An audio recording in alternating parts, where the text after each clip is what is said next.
Hi friends, हमारे Gyandeep channel पर आप सभी का स्वागत है। कार्तिक महात्म का छठा अध्याय शुरू करने से पहले गायत्री मंत्र। ओम भूर्भुवः स्वः तत्सवितुर्वरेण्यं भर्गो देवस्य धीमहि धियो यो नः प्रचोदयात्। भावार्थ, उस प्राण स्वरूप, दुखनाशक, सुख स्वरूप, श्रेष्ठ, तेजस्वी, पापनाशक, देव स्वरूप परमात्मा को हम अंतरात्मा में धारण करें। वह परमात्मा हमारी बुद्धि को सन्मार्ग में प्रेरित करे। नारद जी बोले, जब 2 घड़ी रात बाकी रहे तब तुलसी की मृत्तिका, वस्त्र और कलश लेकर जलाशय पर जाएं। कार्तिक में जहाँ कहीं भी प्रत्येक जलाशय के जल में स्नान करना चाहिए। गर्म जल की अपेक्षा ठंडे जल में स्नान करने से 10 गुना पुण्य होता है। उससे 100 गुना पुण्य बाहरी कुएं के जल में स्नान करने से होता है। उससे अधिक पुण्य बावड़ी में और उससे भी अधिक पुण्य पोखर में स्नान करने से होता है। उससे 10 गुना झरनों में और उससे भी अधिक पुण्य कार्तिक में नदी स्नान करने से होता है। उससे भी 10 गुना पुण्य वहाँ होता है जहाँ 2 नदियों का संगम हो, और यदि कहीं 3 नदियों का संगम हो तब तो पुण्य की कोई सीमा ही नहीं। स्नान से पहले भगवान का ध्यान करके स्नानार्थ संकल्प करना चाहिए।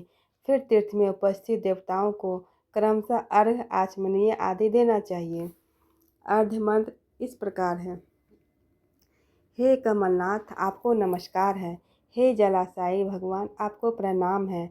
हे ऋषिकेश, आपको नमस्कार है। मेरे दिए अर्घ्य को आप ग्रहण करें। बैकुंठ, प्रयाग तथा बद्रिकाश्रम में जहाँ कहीं भगवान विष्णु गए वहाँ उन्होंने 3 प्रकार से अपने पांव रखा था। वहाँ पर ऋषि, वेद, यज्ञों सहित सभी देवताओं मेरी रक्षा करते रहे। हे जनार्दन, हे दामोदर, हे देवेश, आपको प्रसन्न करने हेतु मैं कार्तिक मास में विधि विधान से ब्रह्म मुहूर्त में स्नान कर रहा हूँ। आपकी कृपा से मेरे सभी पापों का नाश हो। हे प्रभु, कार्तिक मास में व्रत तथा विधि पूर्वक स्नान करने वाला मैं अर्घ्य देता हूँ। आप राधिका सहित ग्रहण करें। हे कृष्ण, हे बलशाली, राक्षसों को संहार करने वाले भगवान, हे पापों का नाश करने वाले, कार्तिक मास में प्रतिदिन दिए हुए मेरे इस अर्घ्य द्वारा कार्तिक स्नान का व्रत करने वाला फल मुझे प्राप्त हो। तत्पश्चात विष्णु, शिव तथा सूर्य का ध्यान करके जल में प्रवेश कर नाभि के बराबर जल में खड़े होकर विधि पूर्वक स्नान करना चाहिए। गृहस्थी को तिल और आंवले का चूर्ण लगाकर तथा विधवा स्त्री या यति को तुलसी के जड़ की मिट्टी लगाकर स्नान करना चाहिए। सप्तमी, अमावस्या, नवमी, त्रयोदशी, द्वितीया, दशमी आदि तिथियों को आंवला तथा तिल से स्नान करना वर्जित है। स्नान करते हुए निम्न शब्द का उच्चारण करना चाहिए। जिस भक्ति भाव से भगवान ने देवताओं के कार्य के लिए 3 प्रकार का रूप धारण किया था, वही पापों का नाश करने वाला भगवान विष्णु अपनी कृपा से मुझे पवित्र बनाए। जो अमनुष्य भगवान विष्णु की आज्ञा से कार्तिक व्रत करता है, उसकी इंद्र आदि सभी देवता रक्षा करते हैं।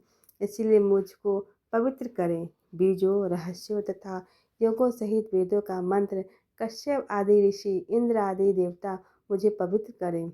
अदिति आदि सभी नारियां, यज्ञ, सिद्ध, सर्प और समस्त औषधियाँ व तीनों लोकों के पहाड़ मुझे पवित्र करें। इस प्रकार कहकर स्नान करने के बाद मनुष्य को हाथ में पवित्री धारण करके देवता, ऋषि, मनुष्यों तथा पितरों का विधि पूर्वक तर्पण करना चाहिए। तर्पण करते समय तर्पण में जितने तिल रहते हैं उतने वर्ष पर्यंत व्रती के पितृगण स्वर्ग में वास करते हैं। उसके बाद व्रती को जल से निकलकर शुद्ध वस्त्र धारण करने चाहिए। सभी तिथियों के सारे कार्यों से निवृत्त होकर पुनः भगवान विष्णु का पूजन करना चाहिए। सभी तीर्थों के सारे देवताओं को स्मरण करके भक्तिपूर्वक सावधान होकर चंदन, फूल और फलों के साथ भगवान विष्णु को फिर से अर्घ्य देना चाहिए। अर्घ्य के मंत्र का अर्थ इस प्रकार है। मैंने पवित्र कार्तिक मास में स्नान किया है। हे विष्णु, राधा के साथ आप मेरे दिए अर्घ्य को ग्रहण करें। तत्पश्चात चंदन, फूल और तांबूल आदि से वेद पाठी ब्राह्मण का श्रद्धापूर्वक पूजन करें और बारंबार नमस्कार करें। ब्राह्मणों के दाएं पाँव में तीर्थ का वास होता है, मुंह में वेद और समस्त अंगों में देवताओं का वास होता है। अपने कल्याण की इच्छा रखने वाले मनुष्य को इनका न तो अपमान करना चाहिए और न ही इसका विरोध करना चाहिए।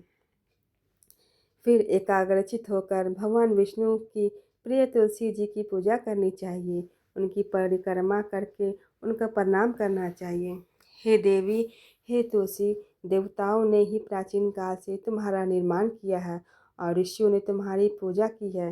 हे विष्णु प्रिया तुलसी, आपको नमस्कार है। आप मेरे समस्त पापों को नष्ट करो। इस प्रकार जो मनुष्य भक्तिपूर्वक कार्तिक व्रत का अनुष्ठान करते हैं, वे संसार के सुखों का भोग करते हुए अंत में मोक्ष को प्राप्त करते हैं। आज की कहानी यहीं समाप्त हुई। कल मिलते हैं फिर नई कहानी के साथ। अगर आपको हमारी ये कथा अच्छी लगी तो कृपया लाइक शेयर अवश्य करें। धन्यवाद।